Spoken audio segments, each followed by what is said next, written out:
हाँ जी सीए साहब, कैसे आप सब लोग? ठीक ठाक हो? ब्रांच चैप्टर पूरा आपको ये रिवाइज है।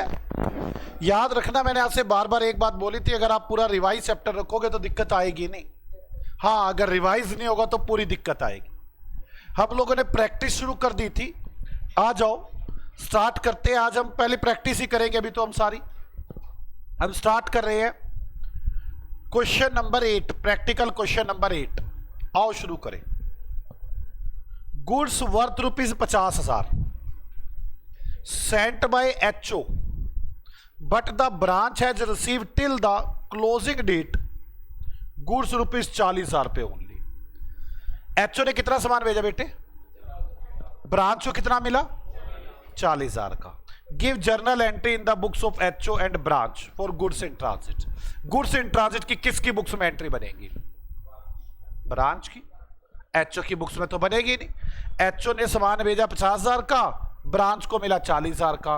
गुड्स इन ट्रांजिट की एंट्री तो बस in the books of branch goods in transit account debit to HO। बस बना दिया आंसर। Question number 1। मैंने कहा पहले सुबह सुबह आके शुभ मुहूर्त करूं। Goods in transit in the books of branch, in the books of branch goods in transit account debit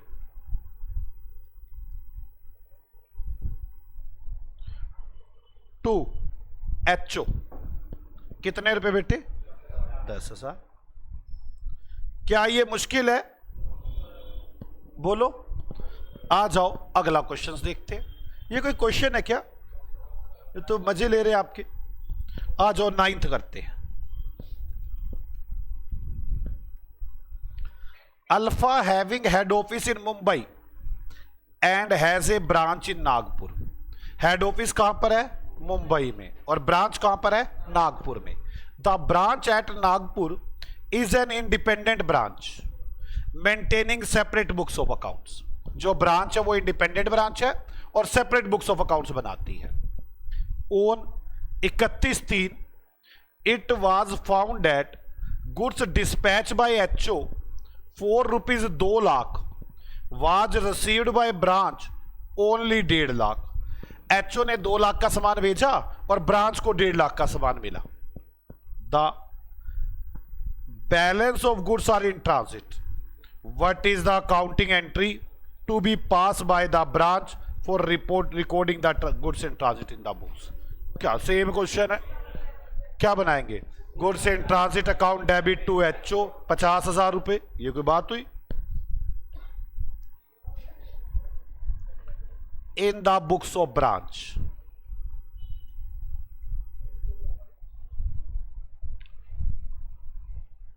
goods in transit account debit to HO 50,000 रुपए। कोई डाउट है किसी को? आ जाओ आगे चलते हैं। मुश्किल तो नहीं है ना ये बात? 2 क्वेश्चन हो गया आती सुबह सुबह, तीसरा लो फिर। Show adjustment journal entry in the books of HO। HO की बुक्स में एडजस्टमेंट एंट्री बनाओ at the end of April, अप्रैल के एंड में, for incorporation of the inter branch transaction. कौन सी ट्रांजैक्शन है? Inter branch. याद है मैंने क्या सिखाया था? हम एक टेबल बना लेंगे और लास्ट में एक जर्नल एंट्री बना देंगे। Assuming that only head office maintain different branch account in the book. सिर्फ HO की बुक्स में अलग अलग ब्रांच के अकाउंट्स होते हैं, बाकी की बुक्स में नहीं। ब्रांच की बुक्स में एक दूसरे का अकाउंट नहीं होता। दिल्ली वाले ने क्या किया? ये 4 काम। मुंबई वाले ने क्या किया? ये 4 काम। चेन्नई वाले ने क्या किए? ये काम किए चेन्नई वाले ने। कोलकाता वाले ने किए। तो 4 ब्रांचें होगी ये तो। बस आओ करें शुरू। 4 ब्रांचें हैं, हम पहले वही बनाएंगे, स्टेटमेंट शोइंग समरी। आ जाओ क्वेश्चन नंबर प्रैक्टिकल 10। ये प्रैक्टिकल 9 था, ये प्रैक्टिकल 8 था। चलो आओ बनाएं समरी शीट। लिखे statement showing summary of transactions. Statement showing summary of transaction.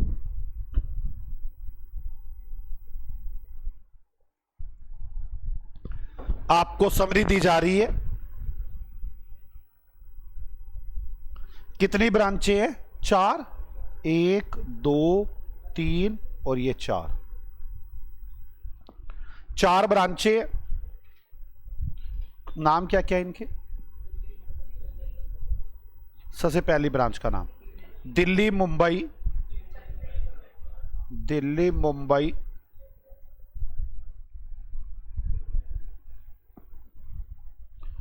Chennai,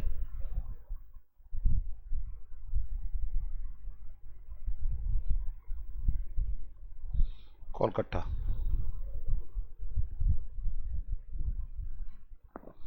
debit credit, कोई डाउट यहां तक? अब आगे चलो, देखते हैं दिल्ली ब्रांच।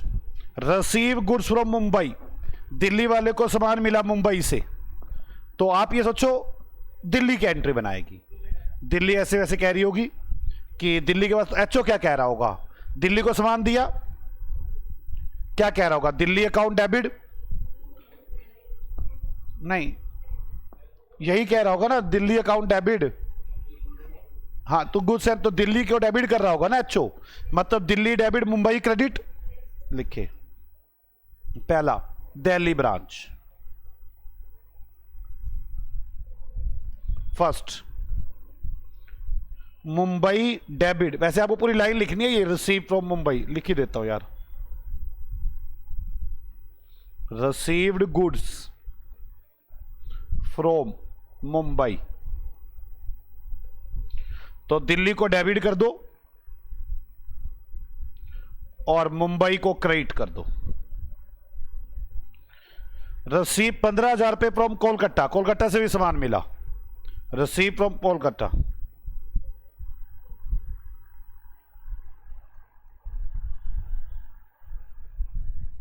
$15,000 दिल्ली डेबिट और Kolkata credit.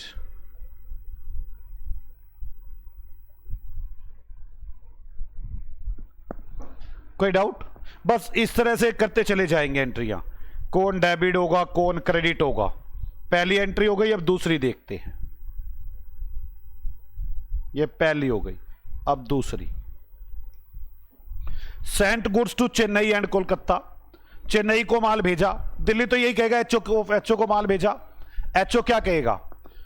Goods receive account debit to Delhi, Delhi credit करना है ना, बस क्या ऐसे भी सोचना है कि दिल्ली क्रेडिट होना है।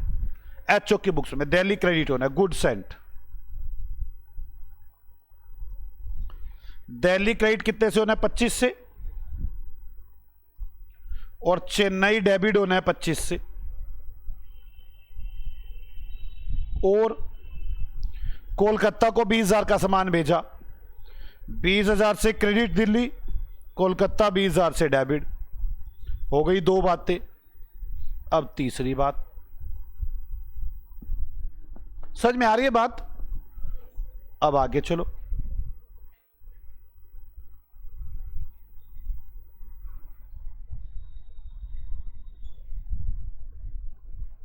चलो तीसरी बात, B R received from Chennai, Delhi वाले को, ये बात याद रखना, दिल्ली वाले को बी आर मिला, तो दिल्ली वाले को बी आर मिला, एचओ क्या कहेगा?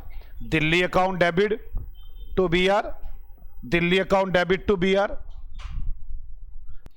तो आपने बी आर मिला ना, तो दिल्ली को बी आर मिला, तो एचओ क्या कहेगा?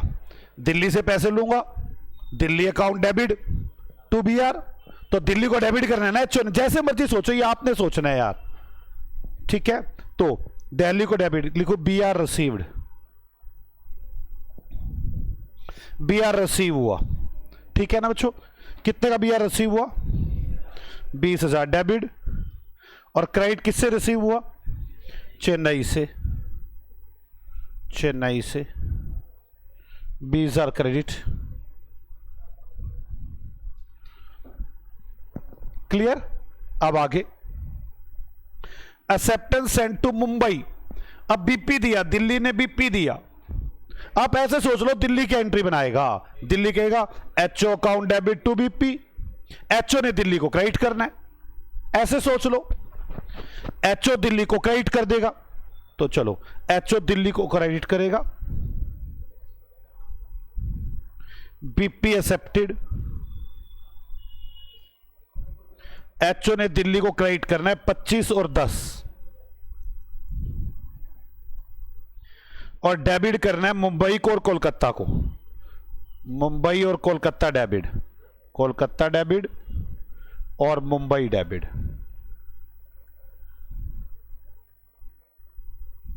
नहीं मुंबई ये है यार, ये तो चेन्नई है, मुंबई।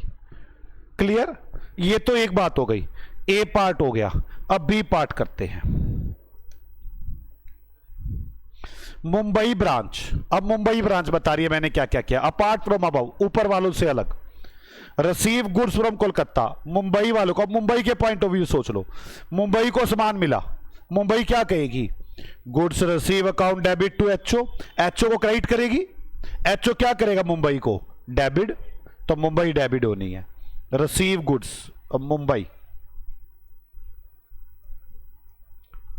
रिसीव गुड्स,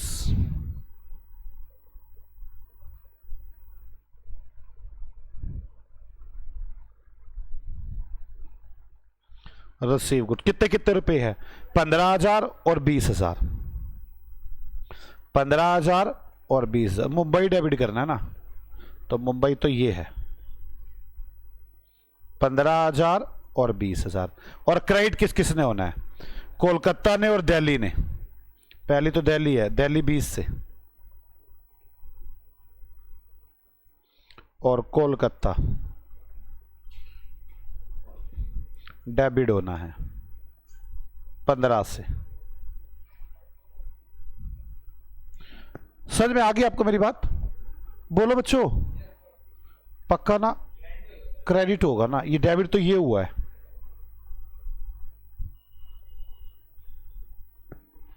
ठीक है, अब आगे मुंबई ने गुड्स रिसीव कर लिए, cash send to Delhi, cash भेजा, मुंबई ने कैश भेजा, एंट्री बना दो, HO account debit to cash, HO को डेबिट किया है, एचओ क्या करेगा क्रेडिट, तो मुंबई क्रेडिट होगी, कैश सेंट, मुंबई को क्रेडिट करो 15 और 7,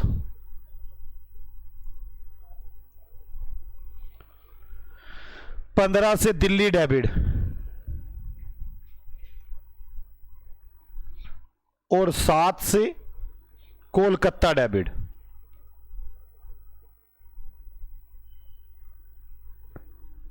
क्लियर है? अब आगे चलो, मुंबई की बात हो गई, अब इसके बाद बात करेंगे चेन्नई की। चेन्नई ब्रांच ने क्या किया,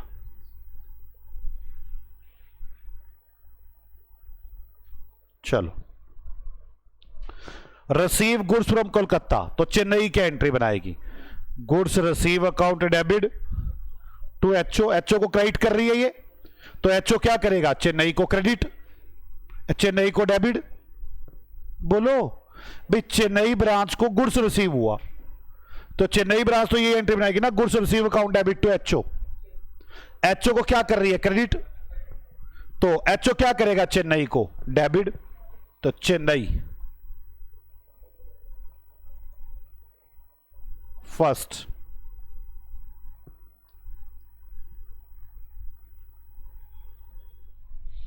गुड्स रिसीव्ड, कितने रुपए गुड्स रिसीव हुआ, 30,000 रुपए का, तो चेन्नई डेबिट होनी चाहिए, ये चेन्नई है डेबिट होगी, और क्रेडिट कौन होना चाहिए, कोलकाता क्रेडिट होना चाहिए। ठीक है, अब इसकी दूसरी बात, acceptance and cash send to Kolkata. आप यहां से सोचा करो, चेन्नई ने भेजा कैश, चेन्नई ने कैश भेजा, चेन्नई क्या कहेगी, HO account debit to cash, तो चेन्नई क्या कर रही है एचओ को डेबिट, आप क्या कर देंगे चेन्नई को क्रेडिट, चेन्नई क्रेडिट हो जाएगी, cash and acceptance send, Chennai क्या हो जाएगी क्रेडिट, कितने रुपए से? 20 और 10। अब 20,000 रुपया किसने भेजा था? किसको भेजा? ये कोलकाता। कोलकाता 20 से डेबिट और 20,000 और 10,000 दोनों चीजें है। 20,000 10,000 20 ही कोई है। एक कैश है, एक BR है। ओके ना? दोनों ही कोलकाता को है। अब कोलकाता ब्रांच ने क्या किया? अब कोलकाता के पॉइंट ऑफ व्यू से सोचना है। Cash send to Chennai, Chennai को कैश भेजा। अब कोलकाता क्या एंट्री बनाएगा? कोलकाता भेगा HO account debit to cash, HO को डेबिट करेगा। एचओ क्या कर देगा? कोलकाता को क्रेडिट। कोलकाता हमने सोचना ये है एचओ क्या करेगा कोलकाता को।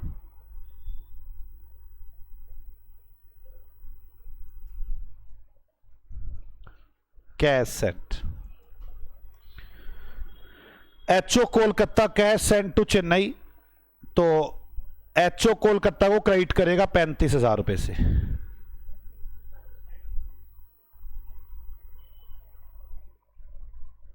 और डेबिट किसको करेगा?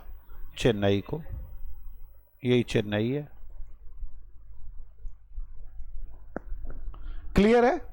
अब आगे paid cash to Chennai, cash भेजा चेन्नई को, तो ये हम क्या एंट्री बनाएंगे? पहले तो गुड्स भेजा था, HO account debit to goods. अब कैश भेजा, HO account debit to cash, तो एचओ कोलकाता को क्या करेगा? Credit cash sent. पहले गुड सेंट था।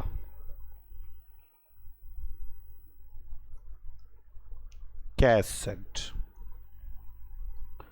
15,000 रुपए, Kolkata credit, Chennai debit. Clear हुई बात? अब आगे आसान टॉपिक है बिल्कुल ये तो। Acceptance send to Chennai, acceptance का मतलब बीपी। हमने बीपी दिया तो हम क्या कहेंगे? HO account debit to BP. फिर दोबारा कोलकाता क्या होगा? क्रेडिट। चेन्नई क्या होगी? डेबिट। बीपी कितने रुपए का? 15,000।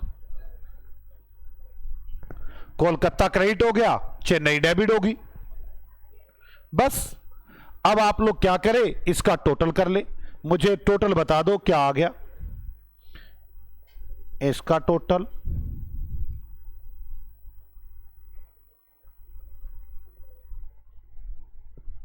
इनके टोटल बताओ। डेबिट टोटल क्या है, क्रेडिट टोटल क्या है?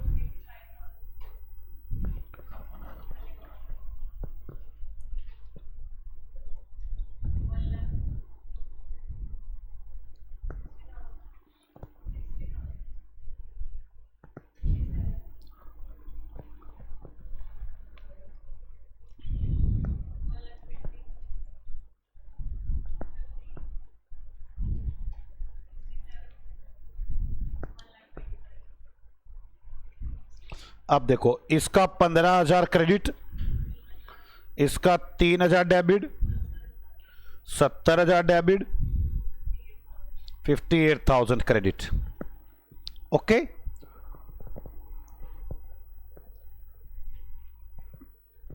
अब आप एंट्री बनाएंगे।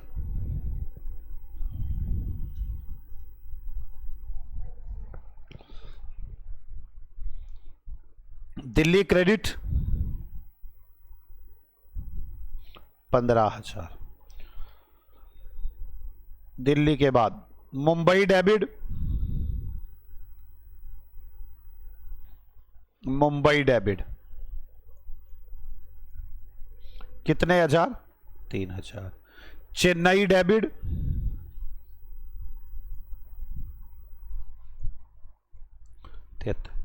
टू कोलकाता,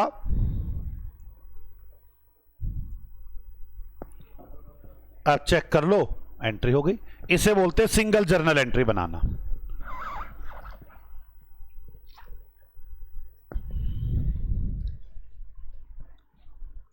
आगे चलें।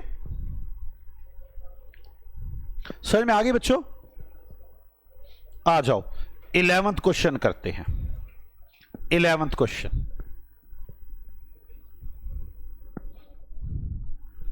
पढ़ो 11th question. Give journal entry in the books of branch A to rectify और एडजस्टमेंट द फॉलोइंग। आपने ब्रांच ए की बुक्स में ये जर्नल एंट्रियां बनानी है, ये जर्नल एंट्रियां पढ़नी है और ब्रांच ए की बुक्स में बनानी है। क्लियर? आ जाओ बनाते हैं ब्रांच ए की बुक्स में एक एक एंट्री को पढ़ते हैं, बनाते चले जाते हैं। आ जाओ क्वेश्चन नंबर 11।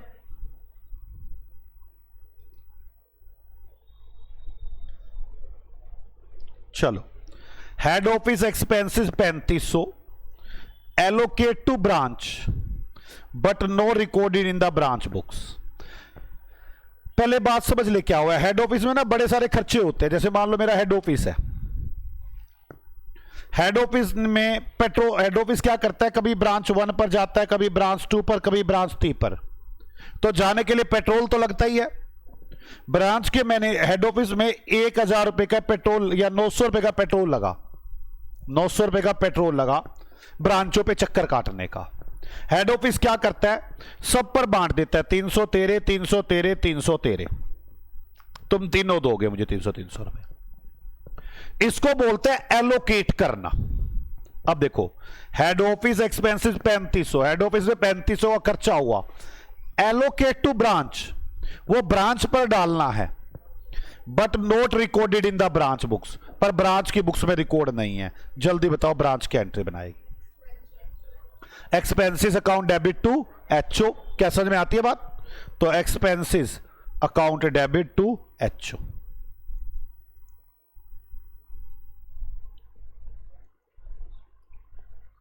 हमारे एक्सपेंसेस हमारे जिम्मे करो, हम एचओ को पैसे दे देंगे।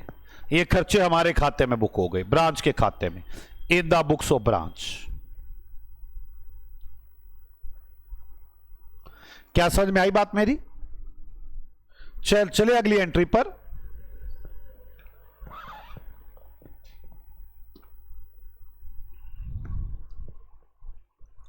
Depreciation of branch assets whose accounts are kept by HO। खाता किसने रखा हुआ है? HO ने। ऑफिस नोट प्रोवाइडेड अर्लियर 1500 रुपए, और वो डेप्रीसिएशन 1500 रुपए है। कैसे करोगे? Depreciation account debit to HO।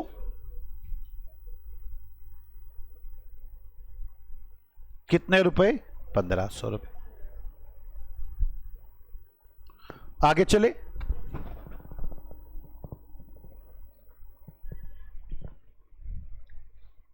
Branch paid 2000 रुपए as salary to HO inspector, but the amount paid has been debit by the branch in salary account.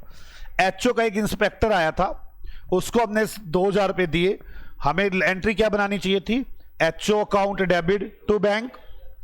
हमने एंट्री बना दी salary account debit to bank. कैसे ठीक करूं? HO account debit to salary.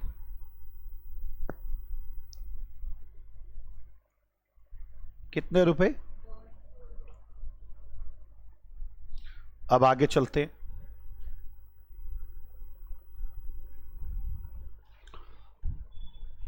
HO collect 10,000 directly from a customer on behalf of the branch. Branch के behalf पर HO ने 10,000 रुपए कस्टमर से ले लिए, but no intimation this effect to be receive by branch. पर ब्रांच को अभी तक कोई इंफॉर्मेशन नहीं दी गई। जल्दी बताओ क्या एंट्री बनेगी? क्या बनेगी? HO account debit to customer. हमारे कस्टमर था, उससे HO ने पैसे ले लिए, हमें बताया तक नहीं। क्या एंट्री बनाऊंगा? HO account debit to customer.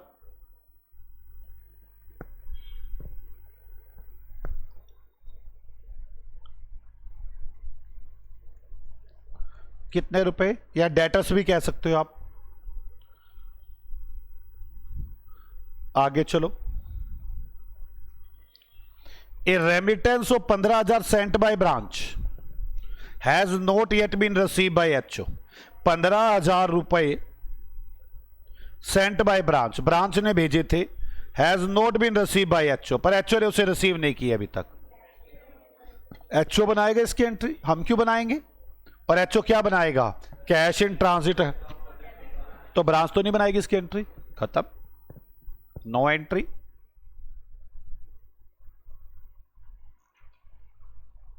हम तो नहीं बनाने वाले, एचओ बनाएगा। ठीक है, आगे। Branch A incurred advertisement expense 3000 on behalf of branch B. Branch A ने ब्रांच बी के लिए 3000 रुपए का खर्चा किया। ब्रांच ए ने 3000 का खर्चा किया ब्रांच बी के लिए। HO account debit to cash, क्योंकि ब्रांच बी तो मैं यूज ही नहीं कर सकता, खर्चा किसका है? ब्रांच बी का। मेरे पास से तो कैश गया एचओ को, मैं कहूंगा एचओ तुम्हारे लिए खर्चा कर दिया मैंने, वो तो आपस में खुद देखेंगे। HO account debit to cash, कितने रुपए है? 3000। क्या आपको समझ में आई बात? नहीं, ये रेक्टिफिकेशन नहीं, ये ब्रांच ए एक है, ये ब्रांच 2 है, यहां हेड ऑफिस है। ब्रांच 2 ने कहा मुझे तुम्हारे शहर में ऐड करवानी है, मैंने कोई बात नहीं, इन्होंने एडवर्टाइजमेंट करवा ली। जो पैसे लेने वाला था वो मेरे घर आया, कहता भाई साहब पैसे दो, मैंने कोई बात नहीं, मैं पैसे किसको दूंगा? एचओ को। ये पता क्या एंट्री बनाएगा? Advertisement account debit to HO. और ये पता क्या बनाएगा? Branch 2 account debit to branch 1। समझ में आ गया आपको मेरी बात? पक्का? चलिए आगे बोलो, आ जाओ आगे चलते हैं।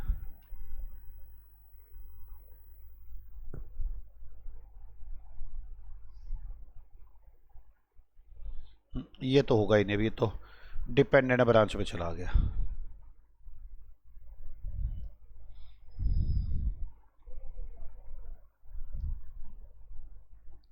ये हो जाएगा, हाँ ये करते हैं। क्वेश्चन नंबर 13, आसान है, मुश्किल तो नहीं आ रही ना। देखो प्रैक्टिस तो करनी ही पड़ेगी, बिना प्रैक्टिस के तो होगा ही नहीं। और 31 March Kanpur branch submit the following trial balance. बताओ ट्रायल बैलेंस दे रहे हैं ना, इसका मतलब कौन सी ब्रांच हो गई? Independent branch. To its head office. ये ट्रायल बैलेंस किसका ट्रायल बैलेंस है? ये ब्रांच का। ब्रांच वाले कह रहे हैं फर्नीचर है, डेप्रिसिएशन है, सैलरी है, रेंट है, एडवर्टाइजमेंट है, टेलीफोन है, सन्ड्री ऑफिस एक्सपेंसेस है, स्टॉक है, goods receive, debtor, cash, carriage inward, credit balance, outstanding expenses, goods return, sale, HO का बैलेंस। Stock on 31 March was valued 62 lakh. चलो ये तो अच्छी बात हो कि स्टॉक दे दिया, नहीं तो वो देता, उसको 20% पर माल भेजता, उसको उस पर भेजता, मैं स्टॉक आउट बनाता, स्टॉक निकालता। 29 मार्च को the head office dispatch goods 10 lakh to its branch. Head office ने हमें 10 लाख का सामान भेजा था, branch did not receive this goods before 1 April. हमें वो सामान अभी तक मिला नहीं, मतलब goods in transit. Hence, the figure of goods received from HO does not include in these goods. इसीलिए जो ये गुड्स इन ट्रांजिट वाली फिगर है ये स्टॉक में इंक्लूड नहीं है, कोई बात नहीं। Also head office has charge the branch 1 lakh for central service.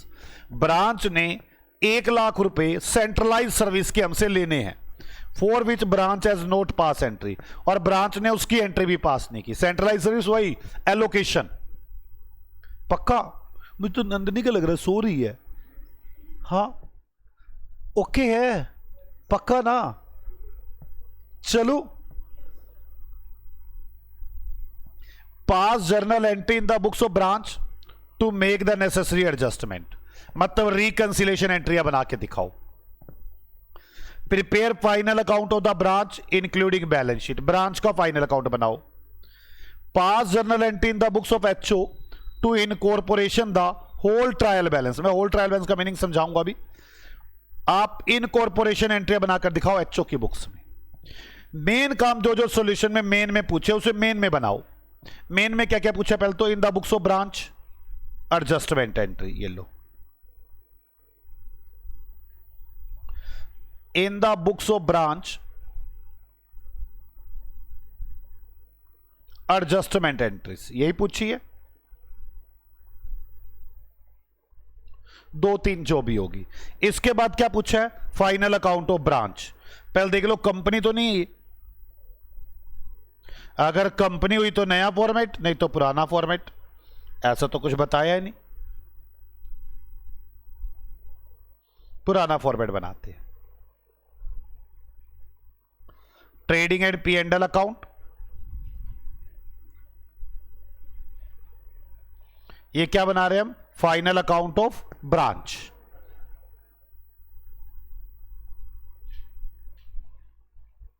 और बैलेंस शीट,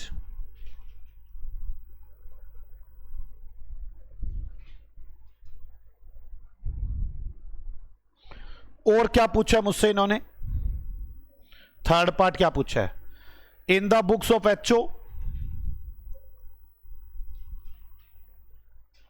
इन कॉरपोरेशन एंट्रीज। बस यही पूछा है ना मेन सॉल्यूशन में, तो 3 बातें।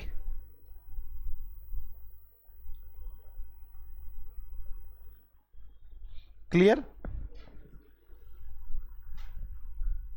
चलो, इसके अलावा मैं जो भी कुछ करूंगा मैं वर्किंग नोट में करूंगा। चलो जी, आप ना उसी प्रोसेस को याद रखना, अपने आप सब कुछ समझ में आ जाएगा। अपना सबसे पहला काम क्या था, रिकॉन्सिलेशन। HO और ब्रांच के बैलेंसेस देखो, दे रखे कि नहीं दे रखे। HO का दे रखा है, ब्रांच की, इसमें तो दूसरे की बुक से नहीं दे रखी। अब पता नहीं इक्वल और अपोजिट है या नहीं है, लेकिन नीचे एडजस्टमेंट दे रखी है कि जी 10 लाख का सामान भेजा था, उसको नहीं मिला, 1 लाख रुपए की सेंट्रल सर्विस। ये कौन सी एंट्री है, रिकंसिलेशन एंट्री। ये मेन सॉल्यूशन में पूछी है या वर्किंग नोट में पूछी है? मेन सॉल्यूशन में अगर ना पूछी तो मुझे फिर भी बनानी पड़ती, और मैं कहां बनाता हूं उसे, वर्किंग नोट में। मेरे स्टेप पूरे वही चलेंगे। मैं ये देखो, और 29 मार्च, मैं काम करूं इसको दूसरे उससे करके देखो, इससे शायद आपको ज्यादा अच्छा समझ में आए। और 29 March 2000 the head office dispatch goods 10 lakh to its branch did not receive this goods before 1 April. हमें अभी तक ये सामान नहीं मिला, ऐसे नजर आ जाता है आपको ये। तो गुड्स इन ट्रांजिट है, HO की बुक, ब्रांच की बुक्स में एंट्री है, मेन सॉल्यूशन में ही पूछ ली। Goods in transit account debit to HO, कितने रुपए है, 10 लाख। 10 लाख। अब आगे 10 ही लिख दूं, पर लाखों में ही चल रहा है, इन लैक्स ही चल रहा है सारा, तो लैक्स ही लिख देता हूं, इन लैक्स।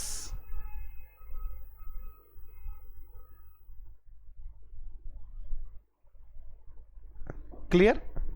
अब आगे, hence the figure of goods receive from HO does not include these goods. जो ये वाला सामान है इसलिए ये गुड्स में इंक्लूड नहीं है, वो तो हम करेंगे ही अब। आल्सो, इसके अलावा, इस और भी, the head office has charge to branch 1 lakh for centralise service for which the branch has not pass entry. Branch ने इसकी एंट्री पास नहीं की, क्या एंट्री बनाओ, चलो क्या लिखो, expenses account debit to HO। दो कितने लाख है, 1 लाख। हो गया, लो जी, यहां तक की बातें हो गई, और तो कुछ है ही नहीं। रिकॉन्सिलेशन हो गया, यस। रिकॉन्सिलेशन के बाद फाइनल अकाउंट ऑफ ब्रांच, इन एंट्रियों को ध्यान में रखते हुए और फाइनल अकाउंट ऑफ ब्रांच बनाते हैं। फर्नीचर बैलेंस शीट में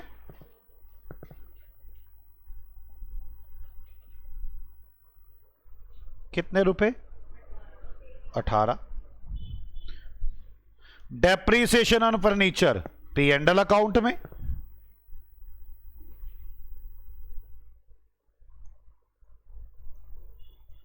कितने रुपए? 2 लाख।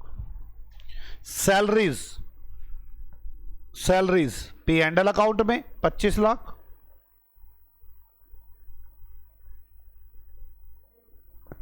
सैलरीज के बाद rent P and L account में 10 lakh.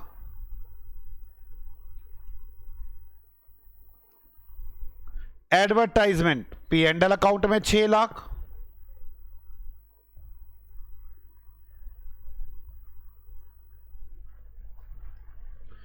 Telephone and postage 3 P and L account में।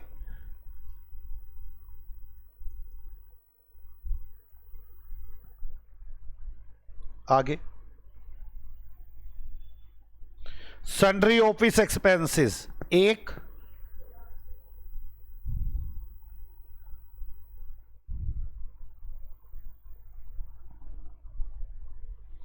Stock opening stock 60,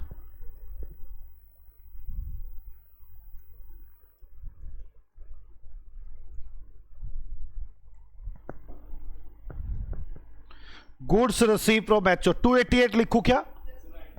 plus 10 to goods received, कितने रुपए आ गया? 290।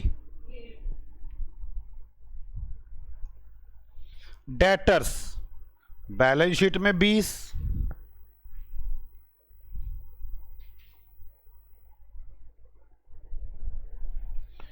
कैश एंड बैंक 8,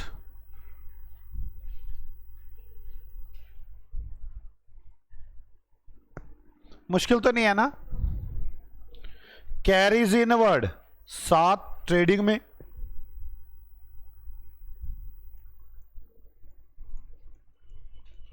कितना? 7।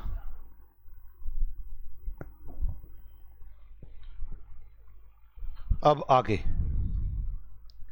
आउटस्टैंडिंग एक्सपेंसेस बैलेंस शीट में liability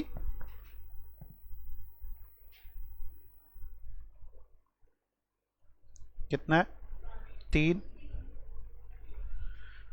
goods return by HO 5, goods sent में से minus या क्रेडिट साइड में लिख दूं, बाय गुड्स रिटर्न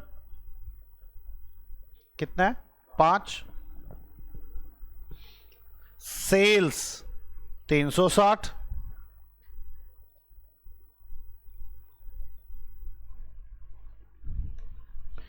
एचओ 80 नहीं, ठीक किया था हमने, 10 ये कम कर दिया था और 1 ये कम कर दिया था, बढ़ा दिया था।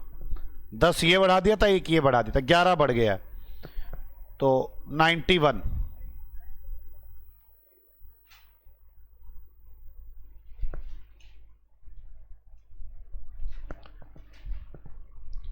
अब स्टॉक 62 नहीं, 10 और बढ़ गया है। स्टॉक कितना हो गया? 72 और इधर स्टॉक हो गया है 72। अब आगे ये एक्सपेंसेस के एक रह गई है, ये तो गुड्स इन ट्रांजिट तो हो गया, एचओ भी हो गया, गुड्स एचओ हो गया, गुड्स इन एक्सपेंसेस रह गया, 2 सेंट्रल एक्सपेंसेस 1। बस यही तो करते थे हम। अच्छा, उसमें फिर हम देखते थे, फाइनल अकाउंट बनाते थे, इन एंट्रियों को ध्यान में रखो। दूसरा, अगर स्टॉक ना दे रखा हो तो स्टॉक अकाउंट में, स्टॉक तो दे रखा है, बस जीपी निकल गया। कितना आ गया जीपी? बाय जीपी एनपी बताओ,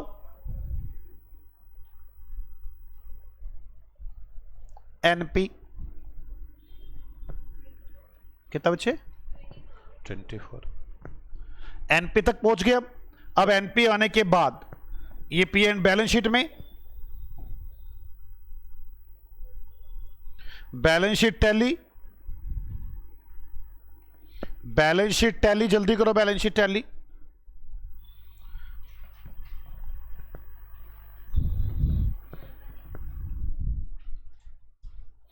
कितना आ गया 118। हमारे 2 स्टेप हो गए। अब तीसरा स्टेप क्या था हमारा, एचओ के इनकॉर्पोरेशन मुल्क, उसके बाद तो था एचओ के फाइनल अकाउंट बनाओ, वो बनाने नहीं, क्वेश्चन ने पूछे नहीं, छोड़ दिए। एचओ के फाइनल अकाउंट का कंसोलिडेशन करो, पूछा नहीं। उसके बाद इनकॉर्पोरेशन एंट्री बनाओ, हां ये पूछा है। एचओ की बुक्स में इनकॉर्पोरेशन, ऐसे स्टेप वाइज चलना है मुझे।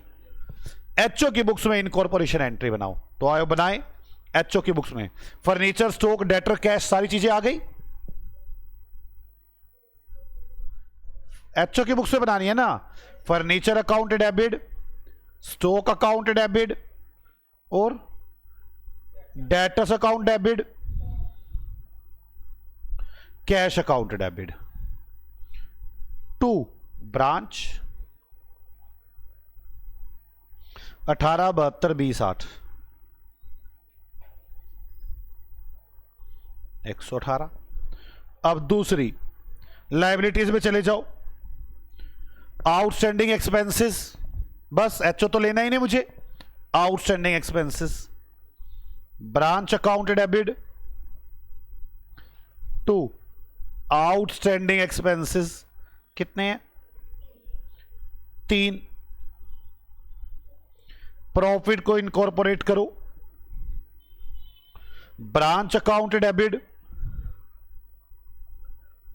2 P&L अकाउंट कितना है 24। बस हो गया। कोई डाउट है किसी को?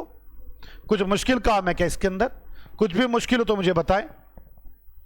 तो बड़ा आसान सा काम था।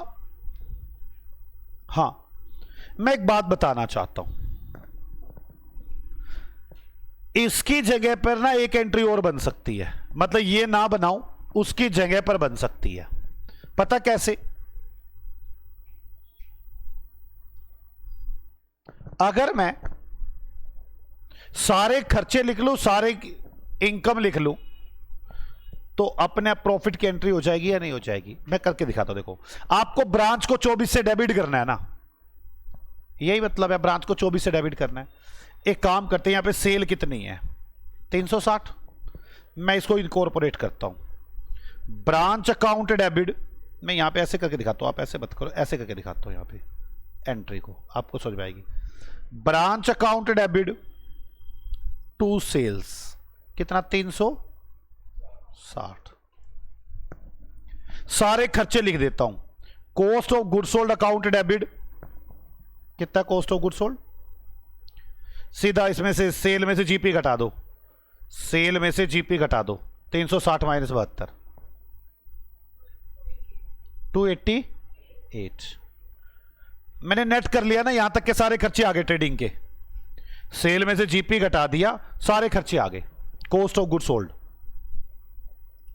Central expenses, telephone, advertisement, central expenses, telephone, central 1 था, टेलीफोन कितना है 3, और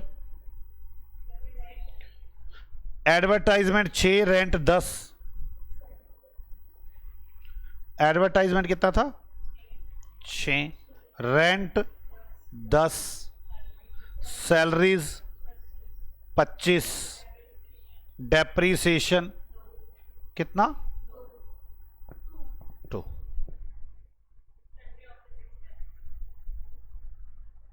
सन्ड्री ऑफिस एक्सपेंसेस 1। बस यही है ना।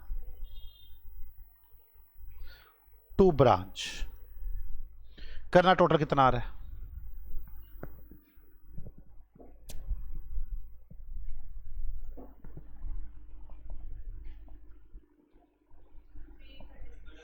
3। आप देखो, ब्रांच आपने डेबिट कितने से की 360 से, क्रेडिट कितने से की 336 से, कितने की ब्रांच डेबिट रह गई 24 की, यही बन गई। नहीं समझ में आई? आप इसका टोटल करके देख लो।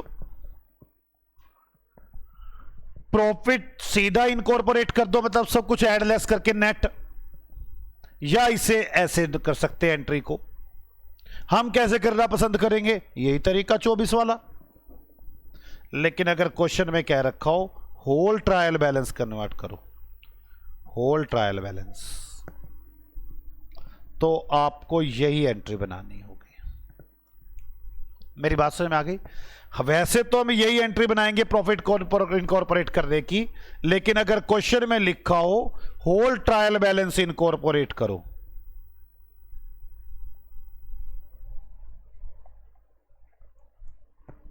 तो हम यही एंट्री बनाएंगे, होल ट्रायल बैलेंस इनकॉर्पोरेट करो। कोई डाउट है किसी को? पक्का? सोच लो, अभी भी कोई डाउट तो पूछ सकते हो।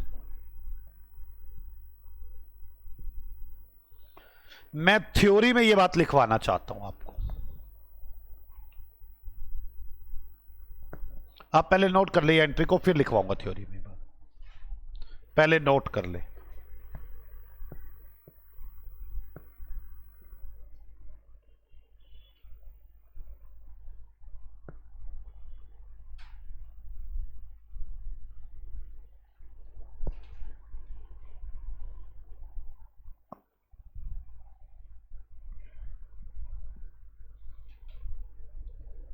कर ली नोट आपने?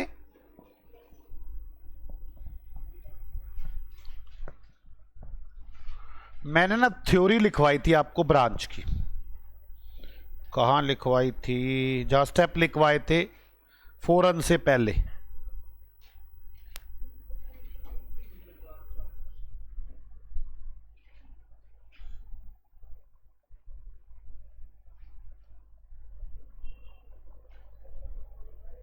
हाँ ये रही। यहां ना मैंने ना इनकॉर्पोरेशन एंट्री लिखवाई है। यहां पे मैंने branch account debit to P and L और लिखवा दिया है। इस और के नीचे लिखनी है यहां पर। समझ में आ गई? तो लिखे if whole trial balance incorporated, तो एचओ की बुक्स में क्या एंट्रियां बनेंगी? एचओ की बुक्स में, एचओ की बुक्स में बनाना branch account debit to sales,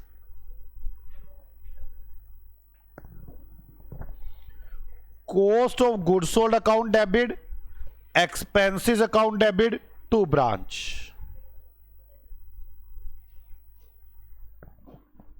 बात समझ में आ गई? और ब्रांच की बुक्स में क्या बनेंगी? Sales account debit to HO, branch books लिखा हुआ ना आपने वहां पे। और HO account debit to cost of goods sold to expenses. क्या आपको मेरी बात समझ में आ गई? कोई डाउट किसी को? अब हमने ये क्वेश्चन कंप्लीट कर लिया और एक छोटा सा बात भी सीख ली। आगे बढ़ते हैं।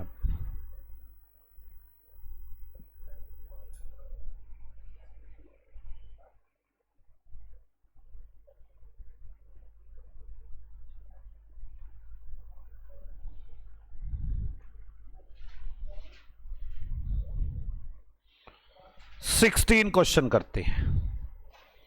16 question.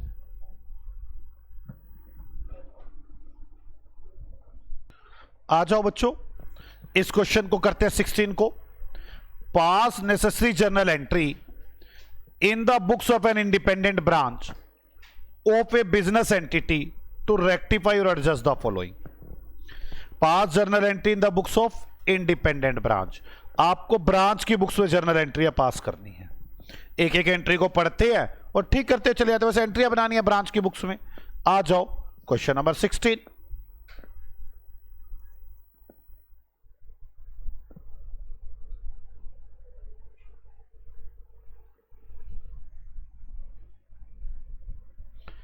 in the books of branch,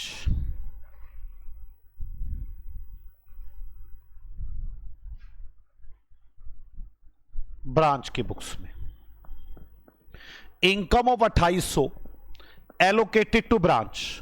branch को हमने 2800 की इनकम देनी है by HO, but no record in the books of branch. पहले मुझे बताओ अगर खर्चा होता है जो एलोकेट किया जाता है तो ब्रांच की एंट्री बनाती है एक्सपेंसेस टू एचओ। अब इनकम एलोकेट की जा रही है, HO account debit to income.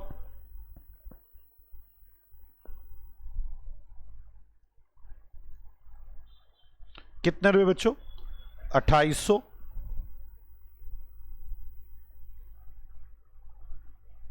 अब आगे चले, यहां तक हो गया। सेकेंड पार्ट, ब्रांच पेड 3000 रुपए salary to HO manager. Branch 3000 रुपए सैलरी देती है एचओ मैनेजर को, but the amount paid been debit by the branch to salary account. Branch ने एचओ के मैनेजर को सैलरी दी और हमने उसे अपने सैलरी अकाउंट में डाल लिया, ये तो गलत है। क्या एंट्री बनाऊंगा? HO account debit to salary.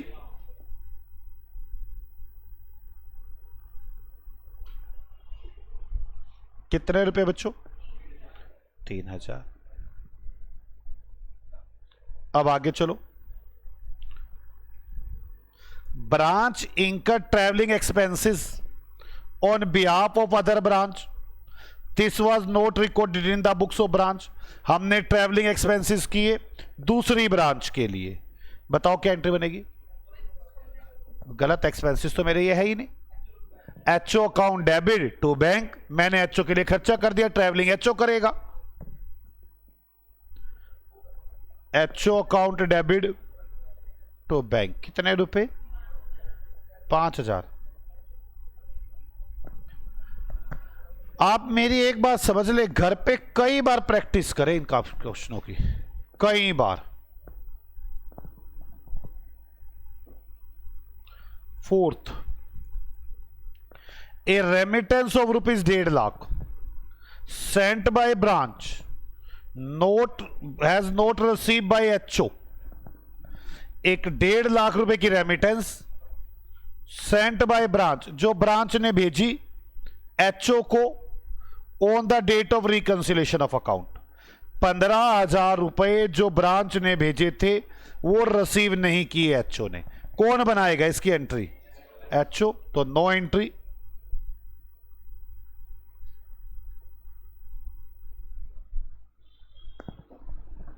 अब आगे, एचओ एलोकेट 7500 रुपए to branch as head office expenses which has not yet been recorded by branch. Branch ने अभी तक रिकॉर्ड नहीं किए खर्चे, क्या बनेगी? Expenses account debit to HO.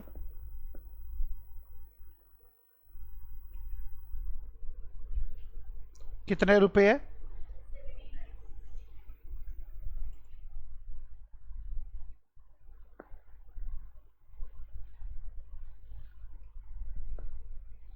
अब आगे,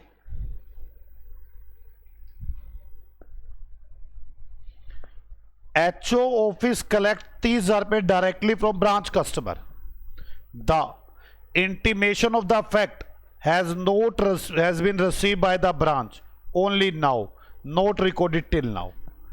हमारे 30,000 रुपए जो ब्रांच के कस्टमर के थे वो एचओ ने रिसीव कर लिए, क्या करूं? HO account debit to customer.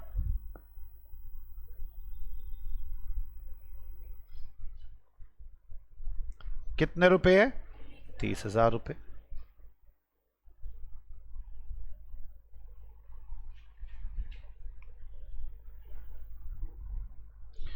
Goods dispatch by HO amounting to 10,000 but not receive by branch till date of reconciliation. The goods has been receive subsequently. क्या एंट्री बनाऊं? Goods in transit account debit to HO 10,000।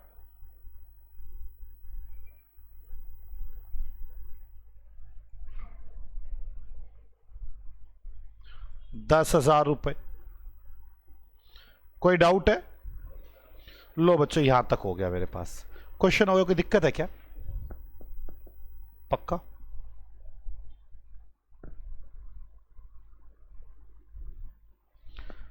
आ जाओ, question number 17 करते हैं।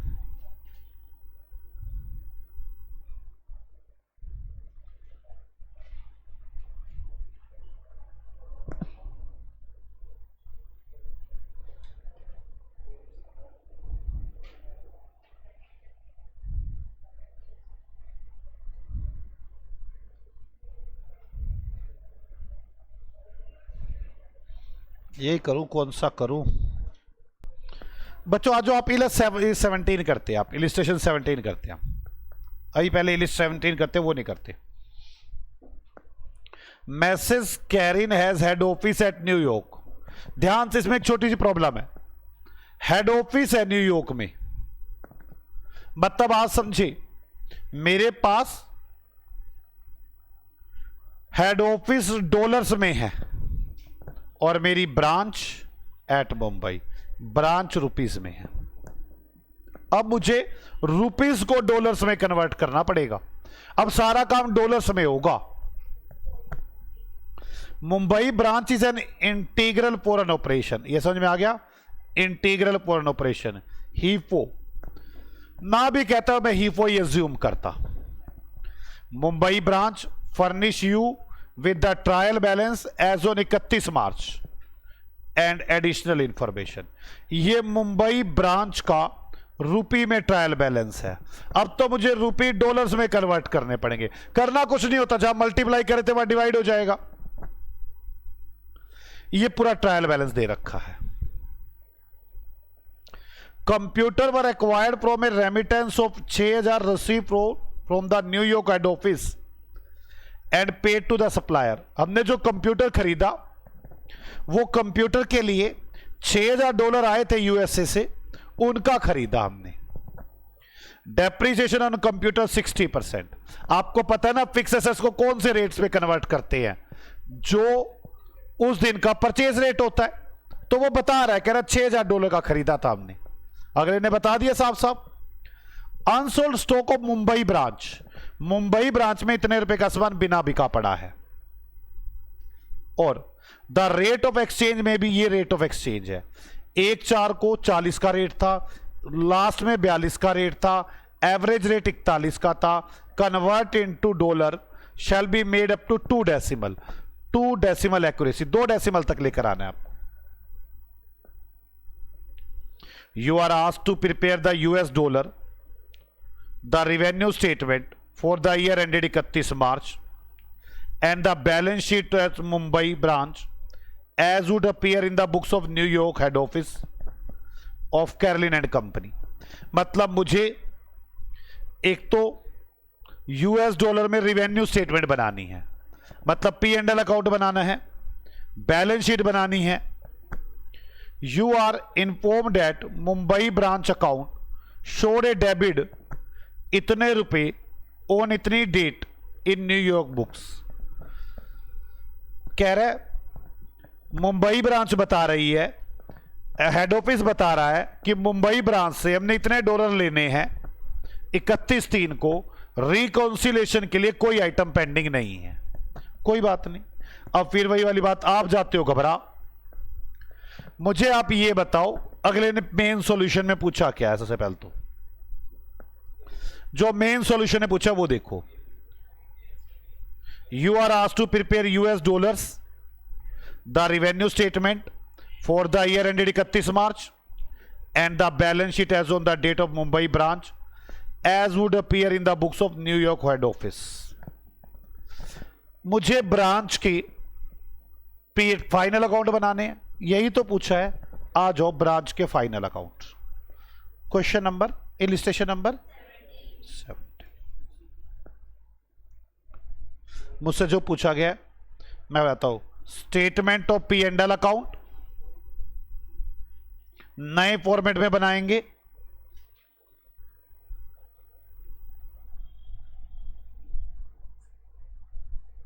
और balance sheet foreign branch में तो हमें नया यूज करना चाहिए हमेशा। वैसे share holder fund, non current liabilities,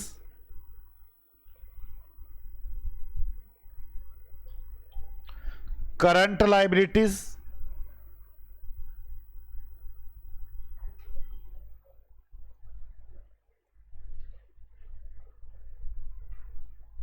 non current assets,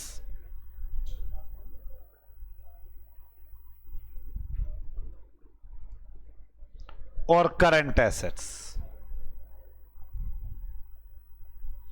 यही है ना? मेन सॉल्यूशन पहले बना लिया। मुझे भी ऐसे ही ध्यान नहीं रहता कि मुझे अब क्या काम करना है। जब आपको पूरा कंसेप्ट पता होता है ना, तो आपको रट्टे मारने की जरूरत नहीं पड़ती कि क्या काम करना है। बन गया। अब मुझे नहीं पता क्या करना है, मैं तो फॉरेन ब्रांच के कंसेप्ट बोलना शुरू करूंगा। Concept number 1, reconcile the balances. आ जाओ, ब्रांच की बुक्स में क्या लिखा हुआ है? ब्रांच की बुक्स में 1620 थाउजेंड्स में है ये, ठीक। एचओ की बुक्स में क्या लिखा हुआ है? ये रहा। समझ में आ गई? एचओ कह रहे मैंने इतने पैसे लेने हैं, मुझे तो पता नहीं ये बराबर है कि नहीं है। कुछ लिखा है रिकॉन्सिलेशन की बात? कहां है रिकॉन्सिलेशन की? कोई गुड्स इन ट्रांजिट, कोई कैश इन ट्रांजिट। तो क्या मान के चलूंगा? इक्वल और अपोजिट है। और आप ये देखो इन्होंने लिखा भी है, no item pending for reconciliation. हो गया, मेरा पहला स्टेप खत्म, रिकॉन्सिलेशन। दूसरा स्टेप, मुझे कन्वर्ट करना होगा रुपी को डॉलर में, तो एक ट्रायल बैलेंस बनाना होगा उसका। आ जाओ, ट्रायल बैलेंस बना दे वर्किंग नोट में। अब आप सोचो, आप अगर स्टेप ध्यान रखेंगे ना, तो अपने आप समझ में आ जाएगा मुझे क्या करना है।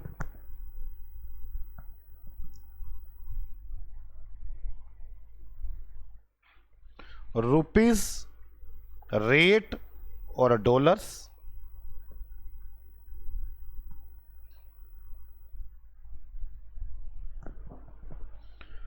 ब्रांच ट्रायल बैलेंस,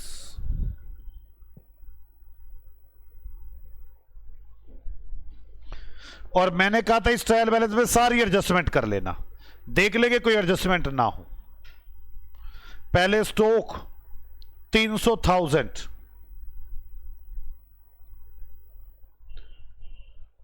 300,000 कर लिया, 3 लाख का स्टॉक हो गया, ठीक है ना। आगे परचेज एंड सेल, कोई एडजस्टमेंट नहीं है। परचेज 800, सेल्स 1200, थाउजेंड्स में है। Debtors and creditor, debtors 400, creditor 300। Bills of exchange, BRBP, BR 120, BP 240। पता है ना इन्हें बिल ऑफ एक्सचेंज बोलते हैं।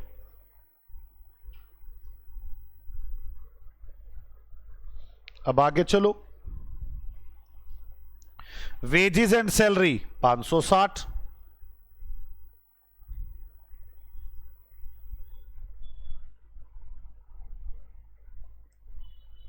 Rent rates and taxes 360,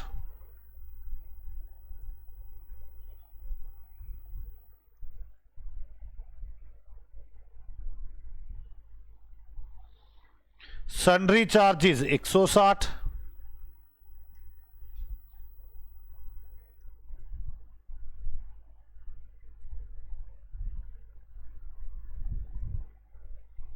computer 240, bank balance 420। Computer में तो मेरे ख्याल एडजस्टमेंट भी है, बताओ क्या? डेप्रीसिएशन, ये रहा, डेप्रीसिएशन 60%, तो 240 का कम कर दूं ना कंप्यूटर। डेप्रीसिएशन ऑन कंप्यूटर 240 का 60%,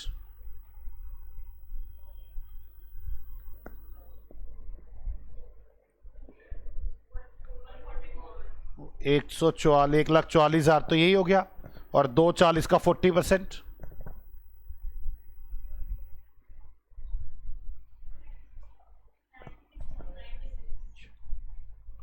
समझ में आ गई बात?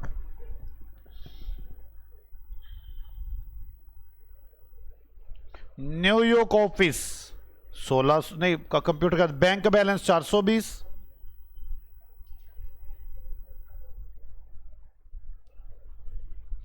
New York office 1620, head office. कोई डाउट है किसी को? बोलो बच्चों, समझ में आ गई आपको मेरी बात? अब अनसोल्ड स्टॉक क्लोजिंग स्टॉक 420,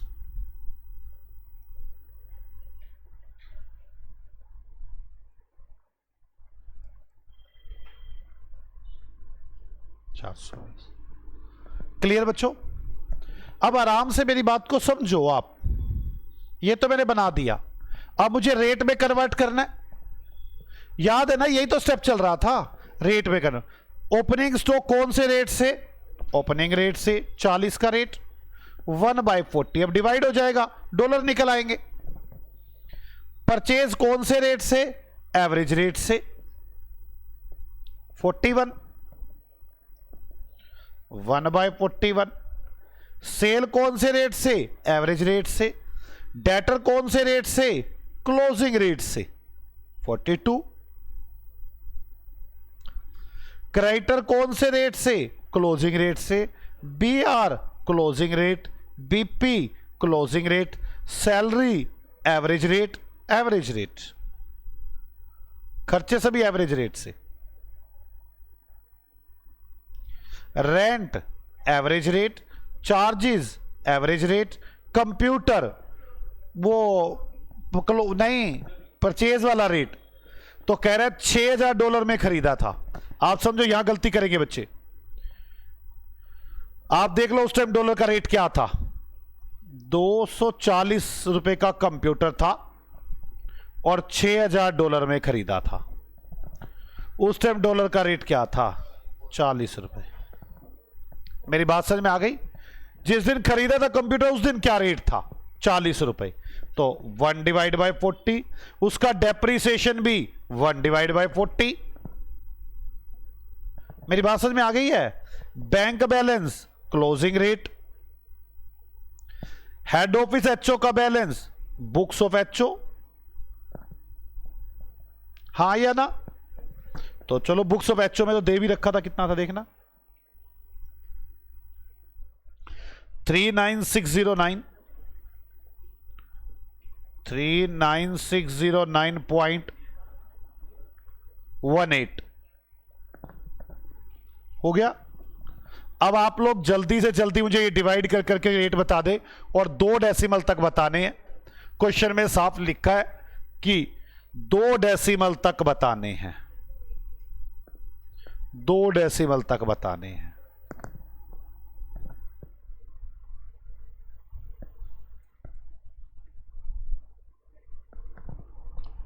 चलो मुझे जल्दी से डिवाइड करके बताते रहे क्या आ रहा है।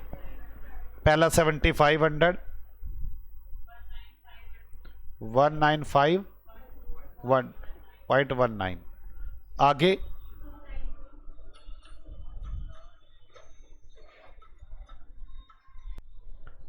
बताओ तो जल्दी करो। 29,268.29,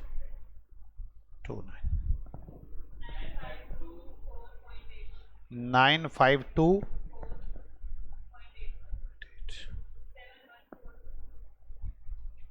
7142.85,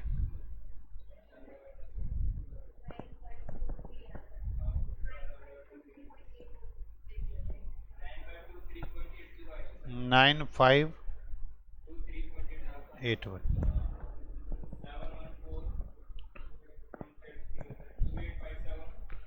2857.14, 5714.28, 13658.53, 8780, आगे 3902.43,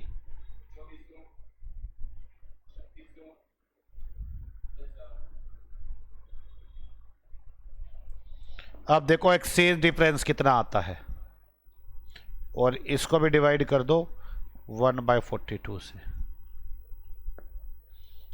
एक्सचेंज डिफरेंस बताओ, एक्सचेंज डिफरेंस।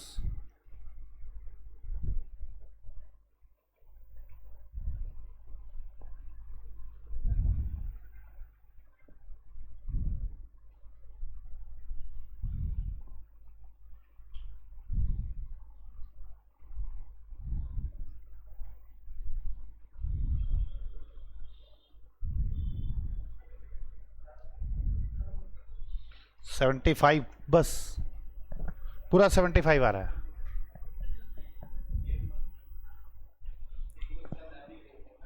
कहाँ पे आ रहा है? 81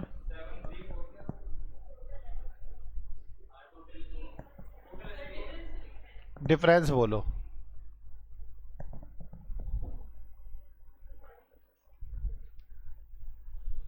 डिफरेंस क्या आ रहा है?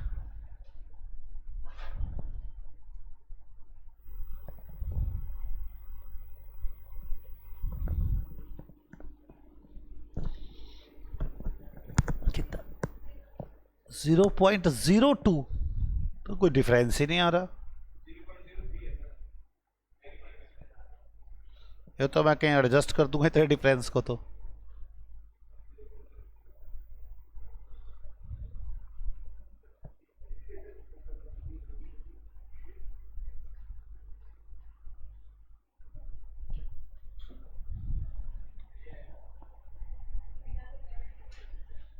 जल्दी बोलो, किस तरफ? डेबिट में ये 6 किया, हो गया टैली। इतने तो डिफरेंस, कहीं ना कहीं एक बढ़ा दे, एक पैसे बढ़ा देना था। 0.06। आपको यहां तक समझ में आ गई? हो गया ये। अब अपना स्टेप नंबर 2 आ गया। इसके बाद तो पहले स्टेप 1 था ना बीच में, अब स्टेप नंबर 2 आ गया। इस ट्रायल बैलेंस को देखो, फाइनल अकाउंट ऑफ ब्रांच, आ जाओ final account of branch. Stock 7500, final account of branch कर रहा हूं मैं। स्टॉक कितना है? 7500, और क्लोजिंग स्टॉक कितना है? स्टॉक को हम कैसे लिखते हैं इसमें? Change in stock. 7500 माइनस, देख लेंगे क्या होगा, आगे चलो। Purchase 19,512.19, purchase 512.19। परचेज के बाद रिवेन्यू 29,268, 29,268.29, ठीक है ना। डेटर्स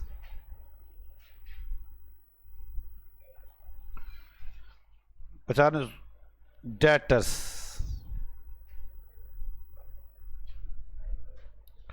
95,923.81। क्रेडिटर 7142.85।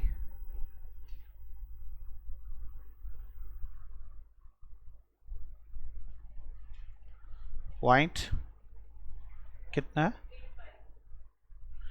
आगे? B R 2857.14, B are.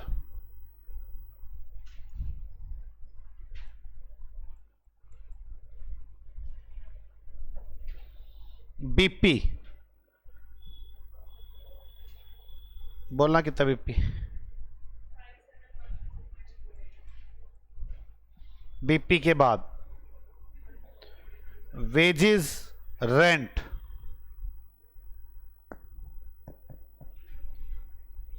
Wages कितने? वेजेस वेजेस कितनी है? 13658.53। रेंट 87 8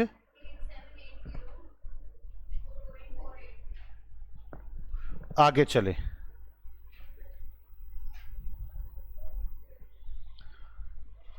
सन्ड्री चार्जेस कितने हैं?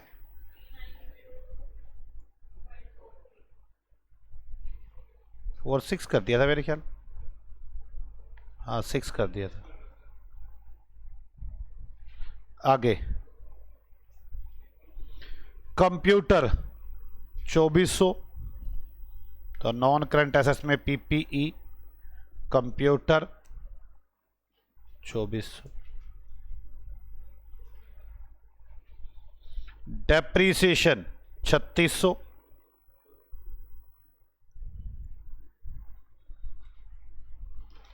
डेप्रीसिएशन के बाद बैंक 10,000,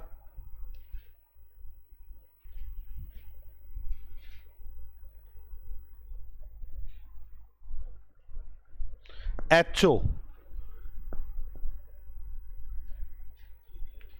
करंट लाइबिलिटीज में 39,609.18।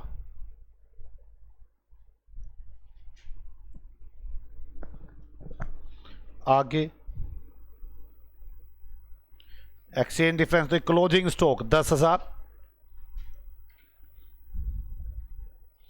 बैलेंस शीट में लिखना मत भूल जाना।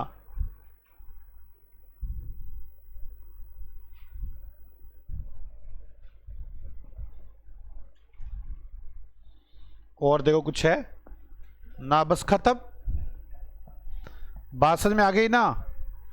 क्लोजिंग स्टॉक एक तो ट्रेडिंग में चला गया, एक बैलेंस शीट में। बच्चे यहां भूल जाते हैं बैलेंस शीट में डालना। टोटल कर लो, A B, A minus B, जल्दी करके दिखाए कितना आ रहा है।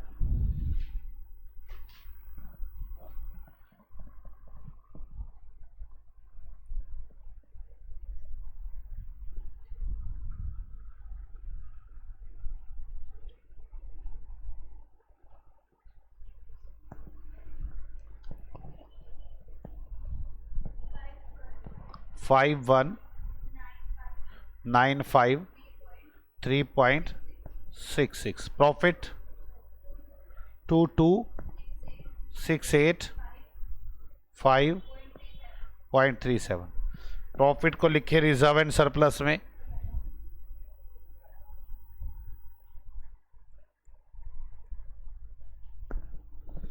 और टैली करो, बैलेंस शीट टैली हो गई।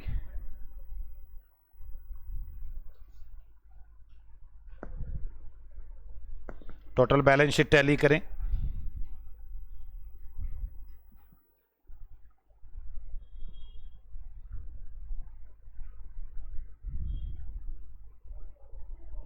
कितना आ गया? बैलेंस शीट टैली करें। लॉस है नेगेटिव, ये लो नेगेटिव क्या था इसमें? ओपनिंग माइनस क्लोजिंग ले तो लिया। अच्छा वो माइनस में था ना, ओके। तो ये टोटल कुछ टोटल यही आ रहा है।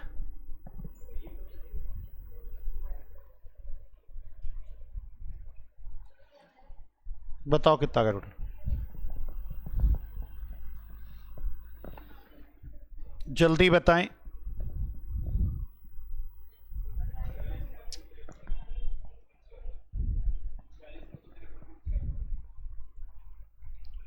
और लॉस में तो अभी भी गलत लग रहा है। 46 का बन गया होगा ये, सही गद बनेगा ये, यही बन रहा है। 46,953 पक्का। अब नेगेटिव कितना आ रहा है फिर?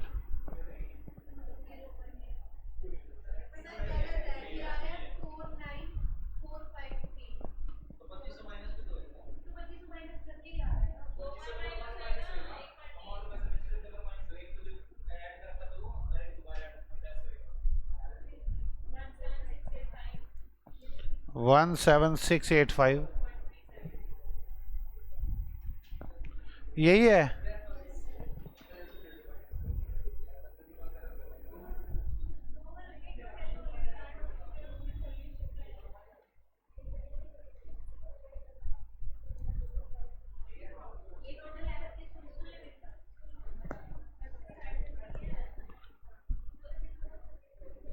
जल्दी से बैलेंस शीट बताएं, टोटल मैच कर रहा है।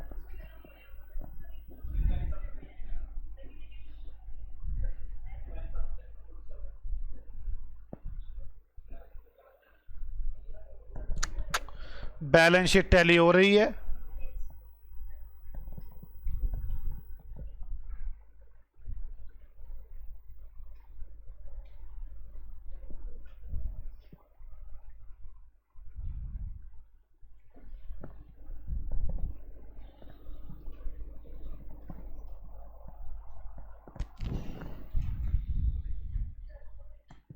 ओके ओके बच्चों, मिलते हैं आपसे अगली क्लास में। आप सभी लोग इसे रिवाइज करके आएंगे ताकि आगे हम फिर प्रैक्टिस करेंगे और नई बातें सीखेंगे। हमारा मेन काम डिपेंडेंट ब्रांच रह रहा है, लेकिन उससे पहले हम प्रैक्टिस कर रहे हैं।